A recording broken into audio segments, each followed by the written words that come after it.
Why am I not coming back to save Europe, Sag? I'm just gonna share my opinion. I think I was not the best top laner in Europe at any point that I played. I think I peaked to be the best at some points, but I don't think I was ever stand out the absolute best top laner that played in Europe. I think Wunder was. However, I think Wunder would not have been able to achieve the peak that he did had I not played in Europe. Like, had I not been there. Because I think I was the first top laner that actively made the game a 5v5 game. Every single game.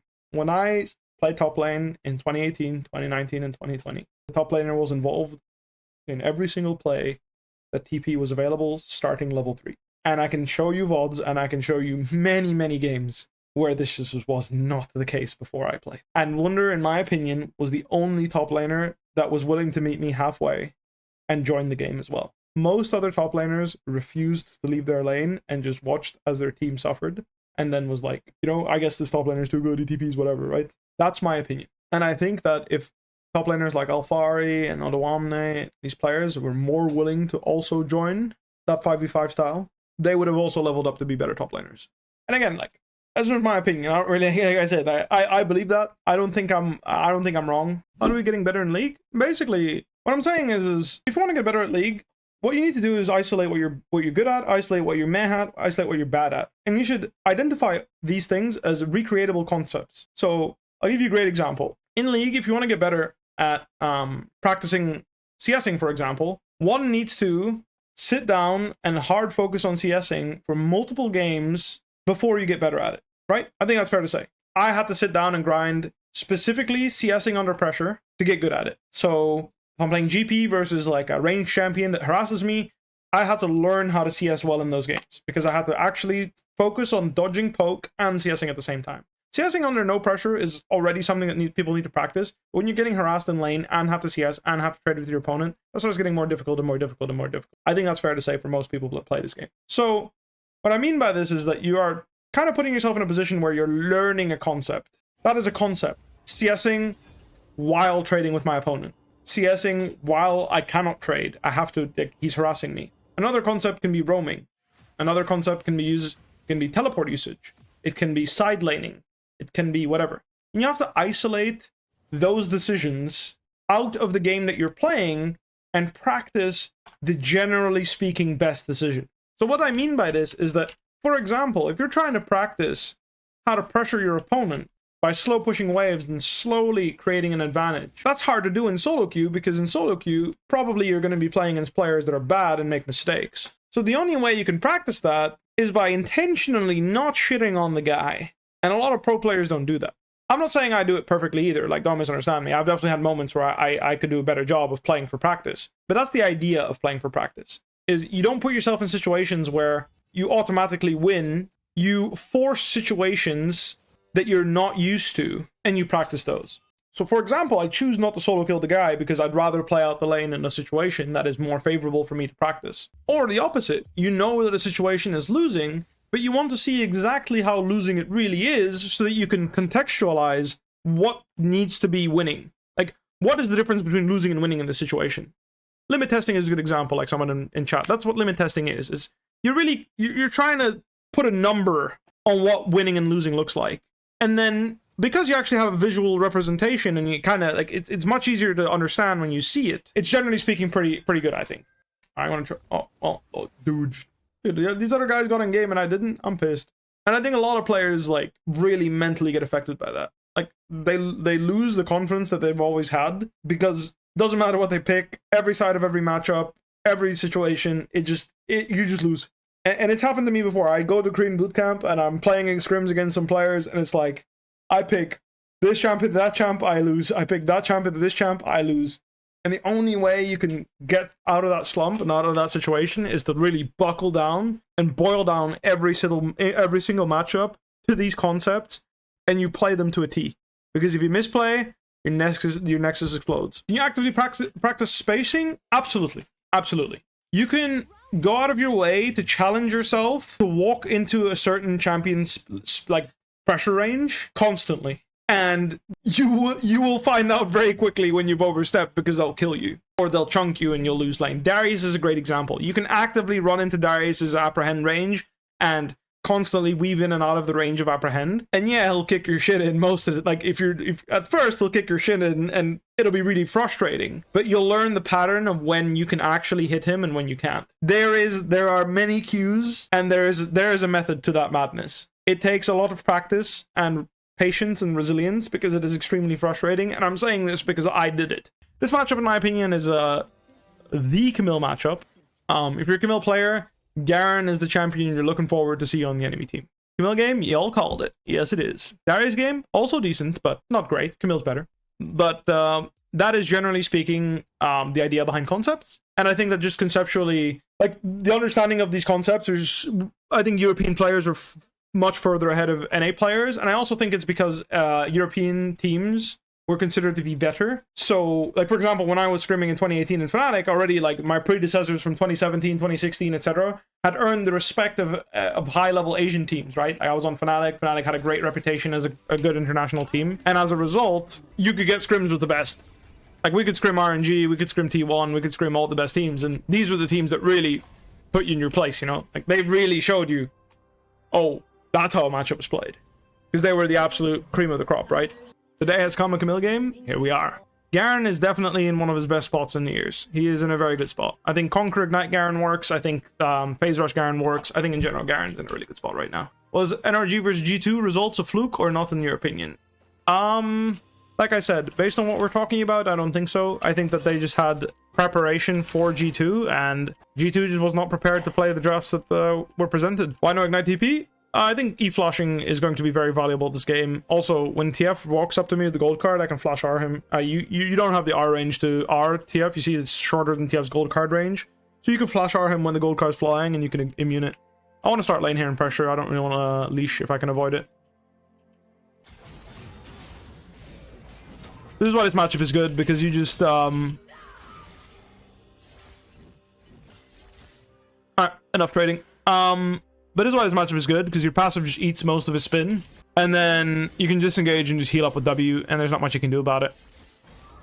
My bad there. I channeled W before he... Like, I channeled W before he was in range, and he could have just kept running. The only reason he got hit is because he walked back into it.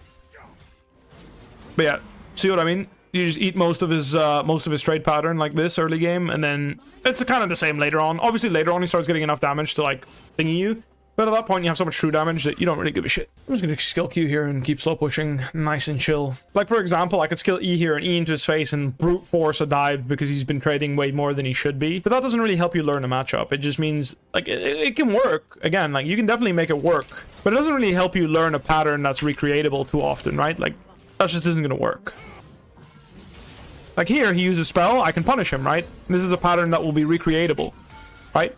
And for example, right now, if I wanted to say, how free is this matchup really, right? Like, two approaches I can have here. It's just, okay, do I need to kill him here to dive him to have a comfortable lane or not? Because I can dive him there, 100%. I can E into his face right there and trade 1-for-1. Guaranteed. I just pop both my potions and I play for that. Or I could say, you know what? I want to see how this matchup actually plays out if I just cheater, because I think that's guaranteed. I know I'm going to get a cheater against Garen. And instead of punishing him for taking really bad trades and tower diving 1-for-1 and making the game really spicy with maybe no summoner spells, maybe whatever, I want to see how a stable game is going to play out, so I know what to expect on stage or on scrims or whatever. In case I play against Garen blind ever and I play Camil into it, right? So maybe there'll be a crazy guy that blinds Garen in your vicinity. You know, LEC, I'm looking at you, Adam, right? Maybe there's a guy that does that. And in solo queue, you may be like, oh, solo queue is useless practice. I'm playing against players that are bad, right?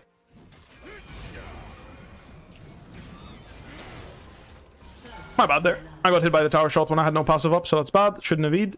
See what I mean? Like there, it's like, okay, so if I take a short trade, I win it. But if I extend with E, I need to be mindful. Don't want to get hit by tower shots, right? Can I stop him from crashing the wave here? If I didn't E, could I stop him from crashing this wave here? That's the type of, that's the type of information you want to gather when you're practicing League of Legends. The type of concepts you want to see. Like right now, if I walk into him with both my potions running, can I stop this guy from crashing the wave? It looks like the answer is yes. I can stop him from crashing. I don't need to fight him to the death. Even though he's playing Ignite and I'm playing TP, I can cheater and I can fight him off the minion wave. I even tanked a tower shot and I could still do it. So I know for a fact now, next time I play this, I can follow this exact pattern, the same skill order I did, and as long as I play my trades properly and don't don't walk into his spin and lose all my HP, I can recreate that exact same pattern. Now it's obviously a matter of, again, this is just concept practice, but again, I want to choose a recall timing. I got the gold that I want to recall on. You can go longsword, or you can go for ruby crystal. Up to you. I'm gonna go ruby crystal here because all I need to do is hold the fort. I'm not really trying to kill him. I'm just trying to scale. So again, if you want to go out and grab a longsword, nothing wrong with that. He has a big wave now. I don't have spells to stop him from freezing. The wave is too close to my tower, so I back off. And now we slow push the wave and rinse repeat, right? And now I have a 15 CS lead, right? This is 6 CS on his wave, 6 CS on my wave. I have a 15 CS lead just from playing super standard League of Legends. Nothing crazy. I know for a fact I can recreate this. Maybe the CS lead shouldn't be 15. Maybe this guy can not trade as poorly or CS a bit better. It's a smaller CS lead. But we've come to the conclusion that as long as you queue into his spin, like I have been, and then trade like a kite back after the spin, you win the exchanges. So notice that I've really prioritized getting my Q off every time he's queued me. So sometimes I actually auto input queued as he silenced me. There, I didn't because I wasn't sure if I was going to get the Q off, so I prioritized queuing him over anything. There, I tried to Q, get the movement speed from Q, and then run up to him to hit him with a W, but he used this Q to remove the slow and dodge into me, so I used my E to punish him there.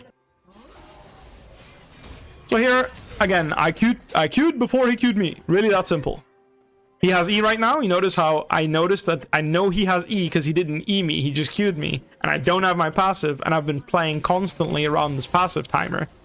I could E into him right now and find out what it looks like if I E into him with no passive, but I have E and Q up.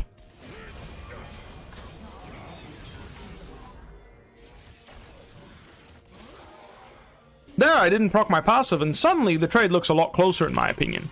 I'm not that satisfied with that trade, because this looks a lot closer than it has been. You see what I mean?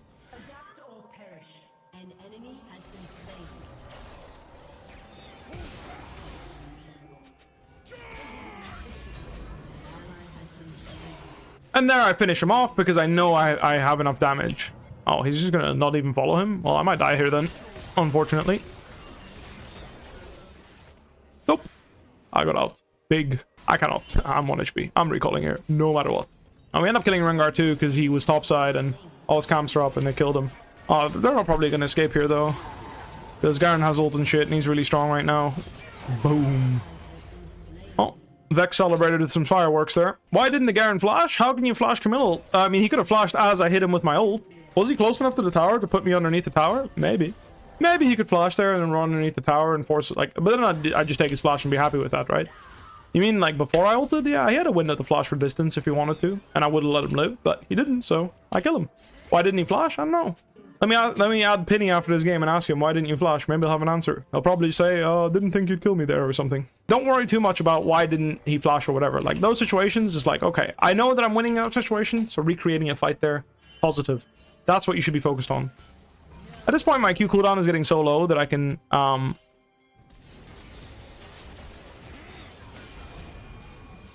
just kind of fight him here. I don't know if his ult is up. It's soon. I think this will be my last timing here. I think that was the last trade I could take before his ult is up. He has flash and I don't, so I'm just going to E out here after I get 750 because I'm just going to grab my Divine Sunderer component and TP back. Whatchamacallit. Since I lost my HP, my valuable HP, I was thinking about ulting him, but there's like a... I think he can tank me and then flash out later, so I'm just gonna take the small advantage of his flash here, guaranteed. Deny him this cannon, and then just try to get some plates here on this wave. I'll see what I can get. I'm just gonna fight him when it's in my favor, basically. Look, and I've done nothing crazy this matchup, and it's looking pretty Camil favored if you ask me, right? A solid 25 CS lead here.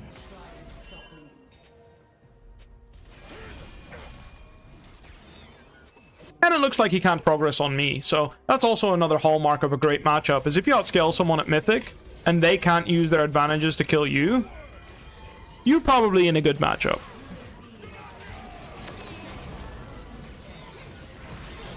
Like, I can pressure him when I'm in a stronger position with higher health thresholds, and like better items and whatever, but when he has better items, etc., it's hard for him to pressure me. I still interact pretty favorably with him. Not that I like Not to say that you can't freeze and make it complicated for me, but generally speaking, it's like, it's that way. I just wanted to show you guys that interaction there when you E and then you Q during the E animation. Probably Merc Treads, to be honest with you. It's like Merc Treads, Hydra, Hullbreaker, Death Dance type of game is what I'm feeling. Gonna go Star Axe instead of Death Dance too, but that's kind of what I'm looking at. The reason why I like Death Dance a lot in Camil when I'm fed is because you single out one guy and then you cleanse 30% of the burst damage that they do when you single someone out. So now I have Mythic on him, I feel like I can just play Hyper Aggro. Look at that. Boom. So now I can walk into his E and like Q to him through his spin. I don't even care that he spins on me. So now what I like to do is when I have Mythic and I'm in a winning matchup like this is really see how far I can squeeze my advantage, right? So there, like I can E underneath his tower like that and get a winning trade.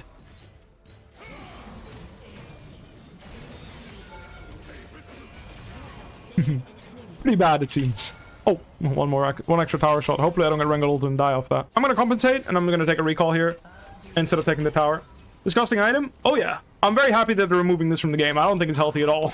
Is Camil a good blind pick? I wouldn't say so. No. I think the meta being Jax, Renekton. Well, Jax especially still meta, but Renekton is also meta, and I don't think she's great into either of these. However, she does great into Olaf, and she does great into, there's another champion in the meta, Aatrox. She has a pretty good matchup with Aatrox. Not like free as fuck, like pick her blind, like pick her autopilot win. Neither into Olaf. Keep in mind, you do need some finesse, need some precision, if you will, in these matchups. Definitely. I'm kind of in the mood to TP here, I'm not gonna lie, but I don't know. To try and identify matchups and what they look like.